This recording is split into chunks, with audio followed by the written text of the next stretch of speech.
2장 14절에서 18절, 신약성경은 355쪽쯤 됩니다. 355쪽. 자녀들은 혈과 육에 속하였음에 그도 또한 같은 모양으로 혈과 육을 함께 지니심은 죽음을 통하여 죽음의 세력을 잡은 자 곧 마귀를 멸하시며 또 죽기를 무서함으로 한평생 매어 종노릇하는 모든 자들을 놓아주려 하심이니 이는 확실히 천사들을 붙들어 주려 하심이 아니요 오직 아브라함의 자손을 붙들어 주려 하심이라. 그러므로 그가 범사의 형제들과 같이 되심이 마땅하도다. 이는 하나님의 일에 자비하고 신실한 대장이 되어 백성의 죄를 속량하려 하심이라. 그가 시험을 받아 고난을 당하셨은즉 시험 받는 자들을 능히 도우실 수 있느니라. 아멘. 지난주 금요일에 이 본문을 통하여서 14절 말씀을 함께 나눴습니다. 예수님께서 하나님의 아들이심에도 불구하고 우리와 같은 사람으로 이 세상에 태어나신 것은 우리를 대신하여 죽기 위함이라는 것입니다. 하나님은 죽을 수가 없는 분이에요. 하나님에게는 죽음이 범접할 수가 없습니다. 죽기 위해서는 사람이 돼야만 해요. 사람만 죽을 수 있기 때문에.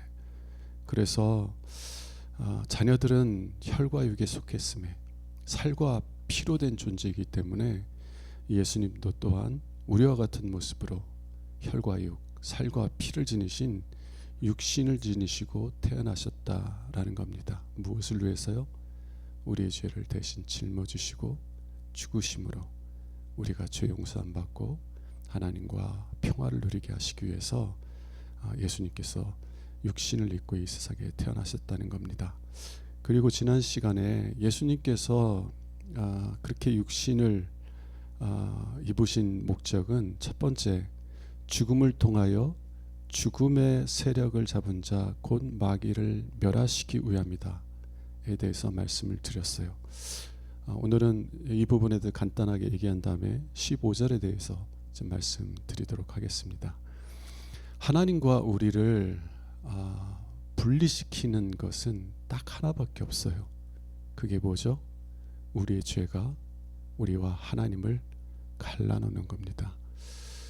우리가 죄라고 생각하면 우리는 항상 내가 과거에 지은 죄들에 대해서 생각을 할 거예요. 그러나 우리가 살아가면서 짓는 죄들은 죄의 본질이 아니라 죄의 열매입니다. 죄라는 나쁜 나무에서 맺히는 나쁜 열매들이에요.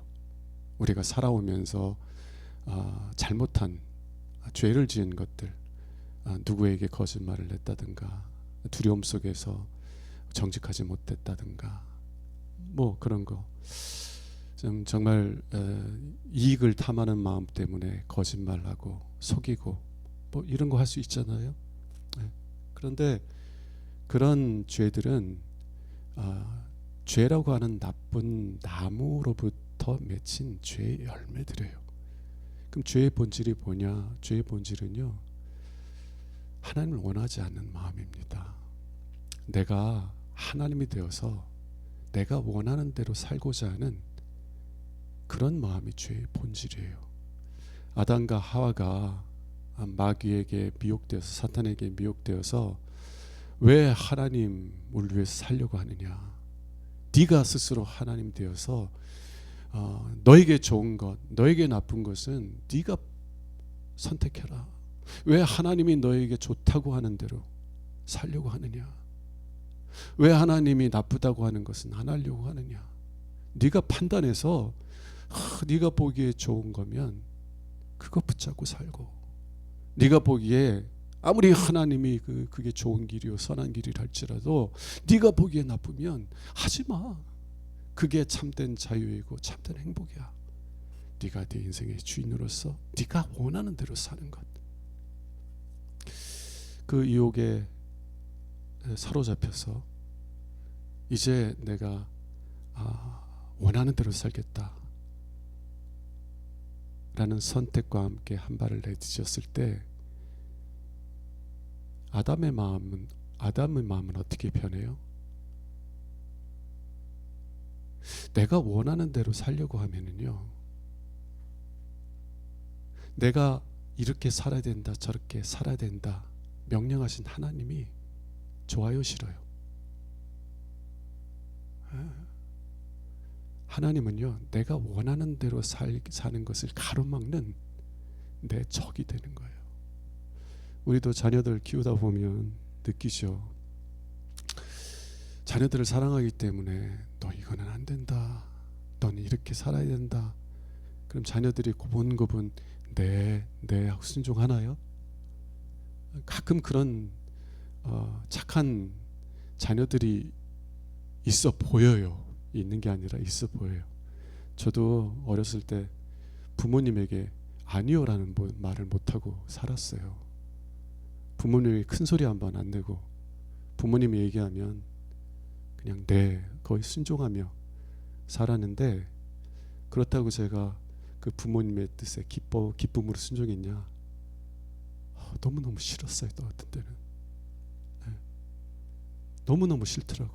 심지어는 나중에는 아버지를 막 미워하기까지 하고, 아버지에게 대놓고 불순종하지 못하면서 뒤에서는 아버지 때문에 내가 이렇게 고생한다고 막 생각을 그랬습니다. 우리가 우리의 인생의 주인이 되어서 살아가려고 하면 우리가 하나님을 기쁨으로 영접하지 못해요. 왜냐하면 하나님은 내가 왕이어야 되는데,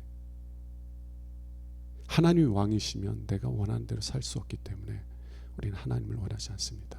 그게 죄의 본질이에요. 그리고 그런 죄가 우리와 하나님을 갈라놓는 거예요.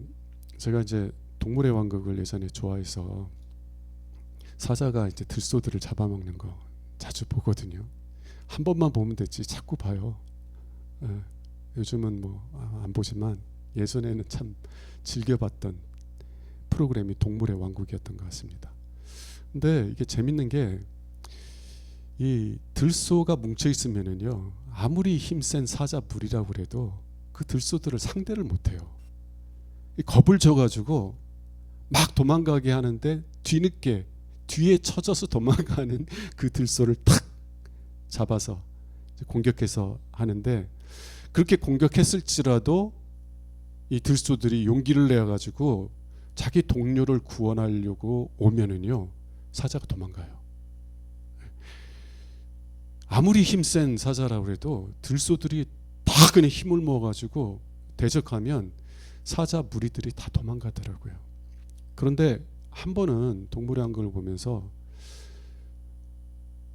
웬만하면 도와주러 오거든요. 들소들이 처음에는 겁먹었다가 자기 동료가, 자기 가족이 해를 입고 있는 걸 보면 들소들이 와가지고 도와주더라고요. 그런데 어떤 경우에는 안 도와줘요. 일부러 들소들이. 무엇 때문인지 모르겠어요. 무엇 때문인지 모르겠는데 아마 그 무리의 지도자인 그 지도자를 밀어내기 위해서, 그래서 의도적으로 안 하는 건지 잘 모르겠는데 지켜만 보고 도와주질 않더라고요. 그럼 어떻게 돼요? 무리에서 분리되면은요, 아무리 힘센 들소랄지라도 사자에게 쉬운 먹잇감이 되는 것입니다. 제가 왜 이 예를 들어요? 마귀가요, 우리를 미혹합니다. 왜 하나님 뜻대로 살려고 그래? 왜 네가 하나님의 종이 되어서 살려고 그래? 네가 원하는 대로 살아. 네가 원하는 대로 살아. 그렇게 우리를 미혹해서 우리가 그 미혹을 받아들이고 그 사탄의 미혹대로 살아가게 되면 그 죄의 본질이 우리를 하나님으로부터 분리시킵니다. 그 다음엔 어떻게 해요? 사자가 들소를 확 잡아채는 것처럼 마귀가 우리를 자기 것으로 확 사로잡아서 우리를 지배하는 것입니다. 이게 오늘 14절에 나온 것처럼 죽음을 통하여, 죄의 삭은 사망이라고 그랬잖아요. 이 죽음을 통해서 죽음의 세력을 잡은 자, 죽음을 통해서 우리를 지배하고 다스리는 거예요. 물론 들소와 우리와 사이에는 큰 차이가 있습니다. 들소는 무리에서 분리되길 원하지 않았어요. 그죠? 근데 우리는 자발적으로 분리되는 거예요. 하나님의 말씀을 신뢰하는 것이 아니라 마귀의 말을 신뢰해서 자발적으로 하나님을 떠나는 거예요. 자발적으로 공중의 권세 잡은 자를 따르는 겁니다. 하나님의 영광을 위해서 살도록 지음받은 우리인데, 하나님의 영광을 위해 사는 것이 아니라 썩어질 세상의 영광을 위해 살라고 미혹하는 사탄을 온 마음으로 따른다는 거예요. 그게 죽음을 통하여 죽음의 세력을 잡은 자를 멸하죠. 예수님께서 죽으셨을 때 그 죽음을 통하여 죽음의 세력을 잡은 자를 멸하신다고 하는 것입니다. 처음에 얘기했던 것처럼 하나님과 우리 사이를 가로막는 것은 죄예요. 그래서 그 죄로 인하여서 하나님은 우리에 대해서 진노하시는 하나님이시고 우리를 대적하시는 하나님이에요. 그 죄가 해결되기 전까지는 하나님께서 우리를 불쌍히 여기시고 우리를 구원하실 수 있는 하나님이 아니라 오히려 하나님이 진노하시고 심판하시는 하나님이시라는 것입니다. 오직 하나님만 우리를 구원하실 수 있는데 죄가 하나님과 우리 사이를 가로막는 거예요. 근데 만일 그 죄가 제거되면 어떤 일이 일어나요? 하나님은 더 이상 우리를 대적하시는 하나님이 아니라 우리를 위하시는 하나님이 될 수 있는 거예요. 그래서 하나님이 우리를 위하시는데 누가 우리를 대적할 수 있어요? 의롭다 하신 이는 하나님이신데 누가 나를 고발해? 하나님이 나를 의롭다라고 선언하셨는데 감히 사탄이 뭔데? 내 죄를 고발하고. 그래서 하나님의 심판대 앞에서 하나님, 이자는 하나님 앞에 이런 죄를 졌기 때문에 하나님의 율법을 따라서 이자는 죽어야만 합니다 라고 어떻게 정죄하냐고. 왜? 하나님께서는 독생자 예수 그리스도를 우리를 대신하여 십자가의 저주에 내어주심으로 우리의 모든 죄를 씻어주시고 의롭다 하셨는데 감히. 며칠 전에 그 사순절 묵상에서 말씀드렸던 것처럼요, 사탄이 그렇게 하나님 앞에서 우리를 정죄하면 부끄러움을 당할 거예요. 왜 부끄러움을 당해요? 근거 없는 고발은요 나중에 수치를 당하게 됩니다. 사람들이 서로 그냥 막 고발 고소전을 행하잖아요. 그래서 결국에는 법정에서 판결이 딱 나오면 근거 없이 고발한 사람들은 그것에 대한 형벌을 받게 돼 있어요. 뭐 명예훼손죄라든지 그죠? 무고죄, 부끄러움을 당하게 돼 있어요. 사탄도요 부끄러움을 당해요. 왜? 근거가 없는 고발을 하니까. 우리는요 예수님께서 우리를 대신하여 죽으심으로 죄 용서함을 받았어요. 그리고 하나님은 예수 그리스도 안에 있는 우리들을 보시면서 죄 없다, 의롭다라고 선언하신다고요. 그런데 하나님께서 의롭다 하신 자들을 고발해?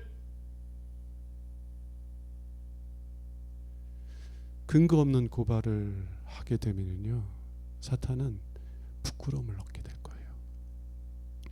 그게 14절의 말씀입니다. 여러분들이 정말 하나님 뜻대로 살길 원하는데 우리 자꾸 넘어지죠. 자꾸 넘어져요. 그럴 때마다 사탄이 우리의 양심을 통해서 우리를 정죄합니다. 사탄만이 아니라요 주변의 사람들도 우리를 정죄해요. 네가 그러고도 예수 믿는 사람이야. 네가 그러고도 예수님 사랑해? 웃기지 마. 근데 그런 말은 내가 어떤 하나님의 은혜에 대한 확신이 있으면 좀 견딜 수 있는데 나도 의심이 되거든. 내가 이렇게 살고 정말 하나님 사랑한다고 말할 수 있을까?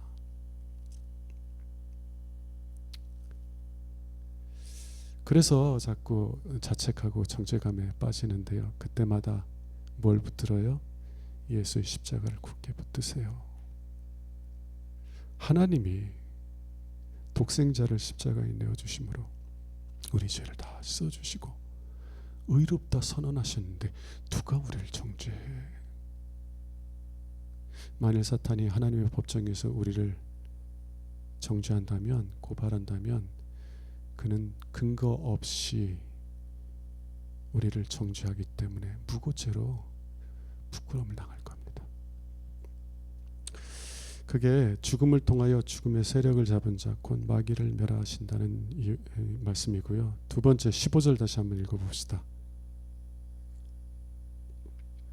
또 죽기를 무수함으로 한평생 매어 종류타는 모든 자들을 놓아주시리라 하시미니, 예수님께서 우리를 대신하여 죽으셨을 때 하나님과 평화를 이루게 하신 것만이 아니라, 하나님이 우리를 위하시는 하나님이 되게 하신 것만이 아니라 죽기를 무서워하여서 평생 매어서 종로로 타는 우리들을 자유롭게 해주시기 위함이라는 것입니다. 죽기를 무서함으로 한평생 매어 종로로 탄다는 것이 무슨 의미일까요? 여러분, 죽는다는 게 뭐예요? 왜 사람들은 죽는 걸 두려워해요? 하나님께서 아담에게 경고하셨던 것처럼 네가 이 선악과를 먹는 날에 너는 반드시 죽을 것이니라 말씀하신 말씀대로 하나님께서 아브라함에게 뭐라고 선고하셨어요? 너는 흙이니 흙으로 돌아가라. 너는 흙이니 흙으로 돌아가라. 여러분, 그 흙이라고 하는 것은 원자재예요. 원자재. 건축하시다 보면 시멘트 있고 철근 있고. 근데 요즘 뭐 철근값 뭐 많이 폭락했나요? 중국에서 막 싸게 막 쳐가지고 시멘트든 철근이든 다 귀한 거잖아요. 근데 그거 가지고 그거 자체로 있으면 그게 무슨 소용이겠어요? 그걸 합해서 그 설계도대로 시멘트 붓고 철근 붓고 벽돌 올리고 뭐 지붕 쌓고 이래야지 사람이 살 수 있는 그 집이 되는 거지. 철근 그대로 있다고 그래서 철근 자체가 어떠한 그런 어떤 자체의 목적이나 의미를 갖지 않는다고요. 흙도 마찬가지. 흙이라는 것은 원자재입니다. raw material이라고 그래서 그냥 어떻게 쓰임 받느냐에 따라서 유용하게 쓸 수 있지만 그 자체로는 아무런 목적과 의미가 없는 거예요. 근데 하나님께서 그 흙으로 너무나 영광스러운 목적을 가진 존재로 만드셨어요. 하나님의 사랑을 받으면서 그 하나님의 사랑에 대한 반응으로 하나님을 기뻐하며 즐거워하며 사는 것.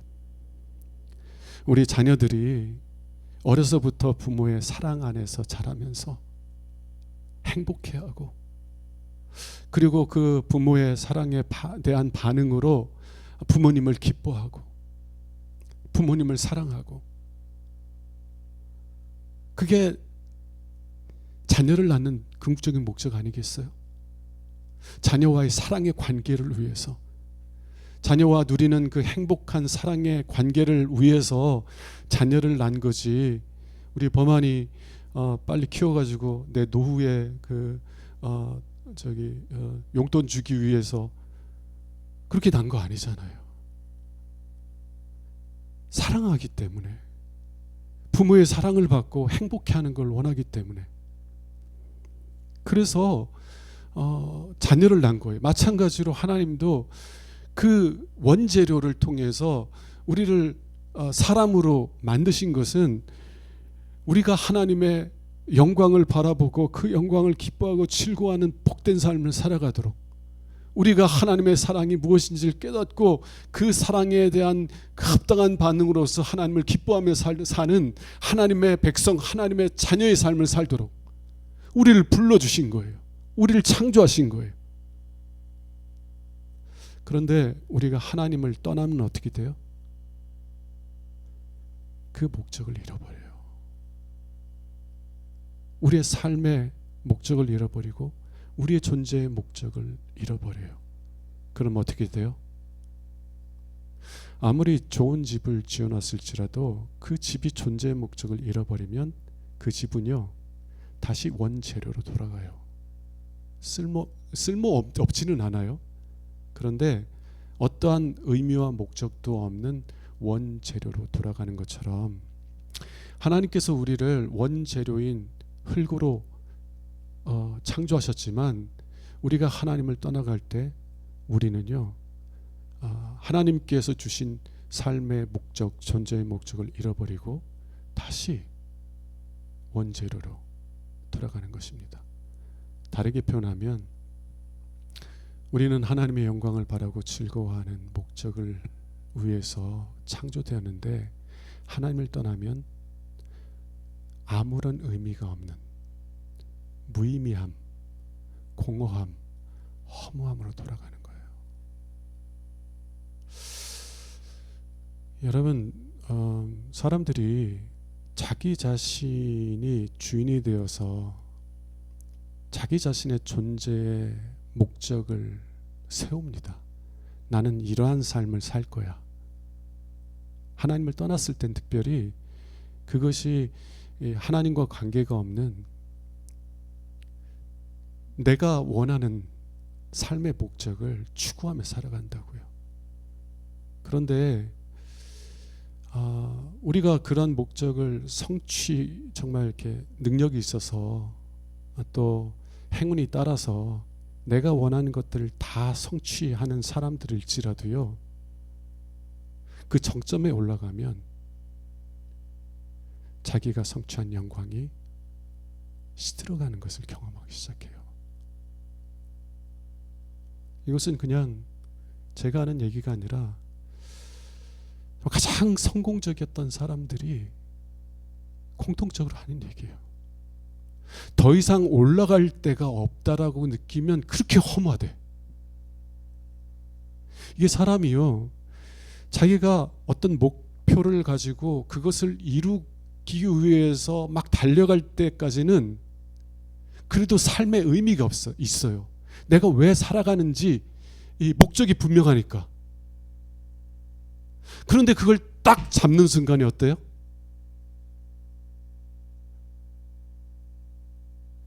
기쁨이 시들어가요. 좀 더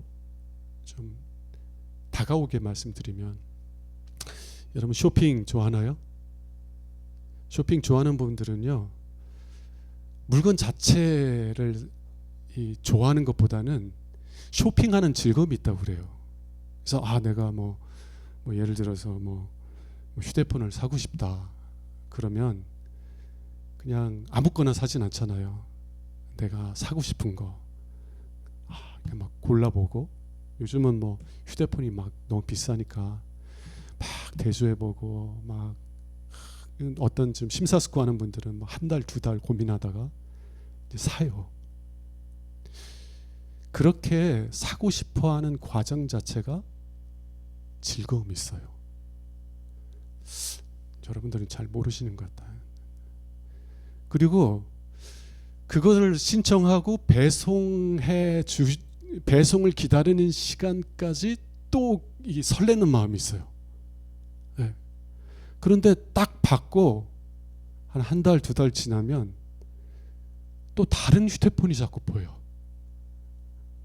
이거 가지면 막 너무 행복할 것 같았는데 한 달, 두 달 지나면 이게 그냥 새로운 상품이 주는 그 즐거움이 반감하기 시작하는 거예요.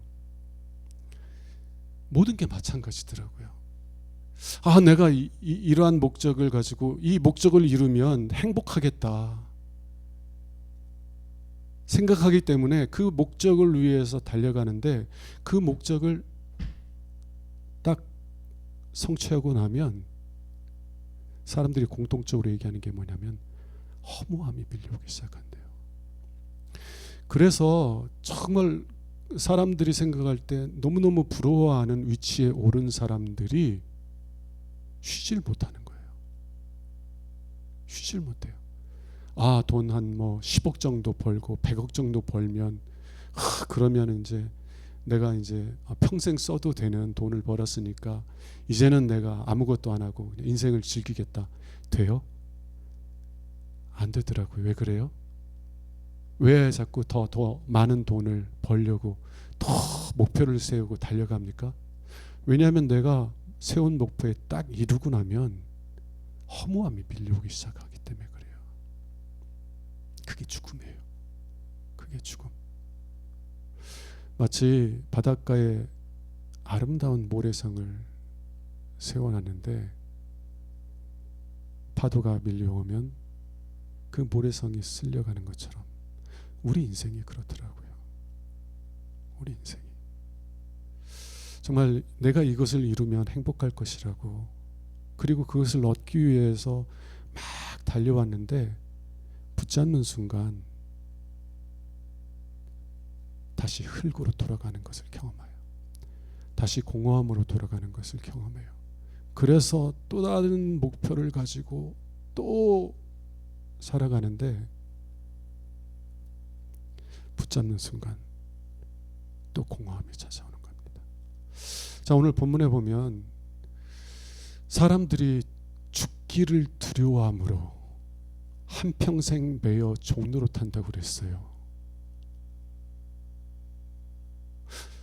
내가 허무함으로 돌아가는 것, 내 삶에 어떤 목적도 의미도 없다라고 하는 것을 느끼는 것이, 내가 다시 흙으로 돌아가는 것이 견딜 수 없는 두려움과 고통이기 때문에 사람들은 어떻게 해요?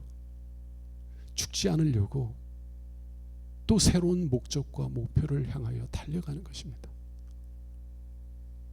그래서 평생 종로로 타는 거예요. 평생. 그러다가 나중에는 나이가 들어서 더 이상 일할 수도 없고 또 건강이 안 좋아서 더 이상 움직일 수도 없는 상태가 되면 더 이상 그 허무함을 피할 수 없는 순간이 옵니다. 그때가 되면 사람들은요, 너무너무 두려워하고 너무너무 불행하다고 느끼는 거예요. 그러나 그 전까지는 사람들은 죽기를 두려워하기 때문에 죽지 않으려고, 허무함을 경험하지 않으려고, 내가 살아있다는 것을 느끼기 위해서 끊임없이 나에게 삶의 의미와 목적을 가져다주는 어떤 것을 위해서 막 살아가는 거예요. 그런데요, 예수님께서 우리를 대신하여 죽으셨을 때 우리를 향한 어떠한 정죄도 없고, 그래서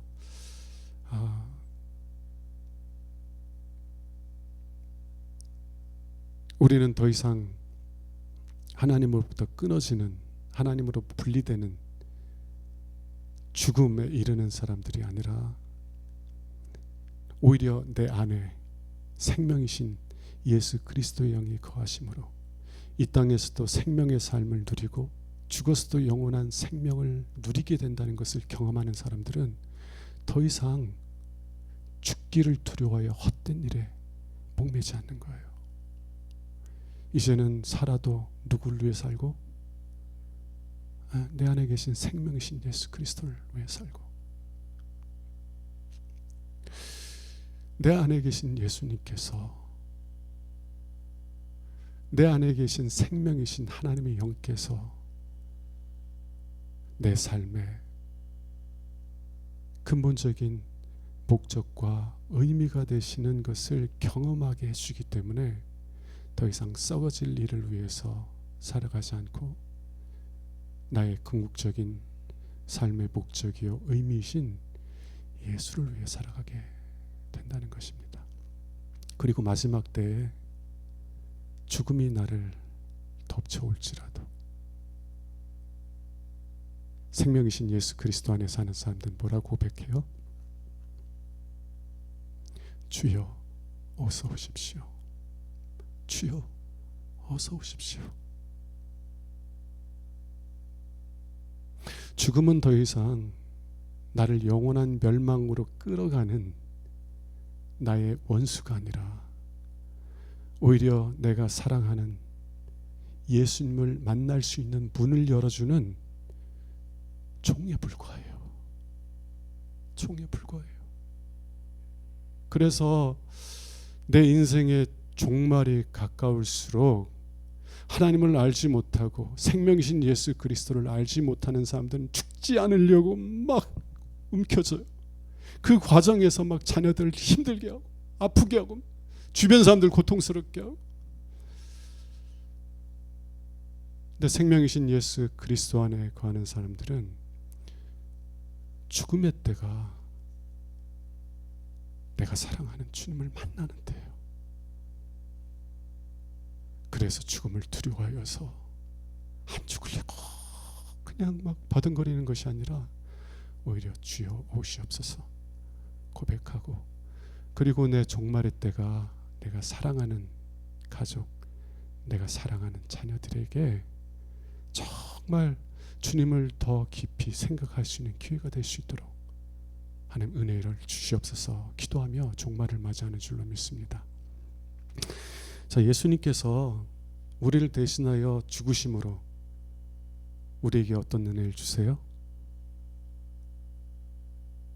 우리는 더 이상 마귀에게 속한 자가 아니라 하나님에게 속한 하나님의 자녀들이 된 줄로 믿습니다. 하나님 우리를 대적하시는 하나님이 아니라 우리를 위하시는 하나님이시라는 거예요. 그리고 하나님이 우리를 위하시면 누가 우리를 대적하겠어요? 좀 담대한 믿음 속에 사셨으면 좋겠어요.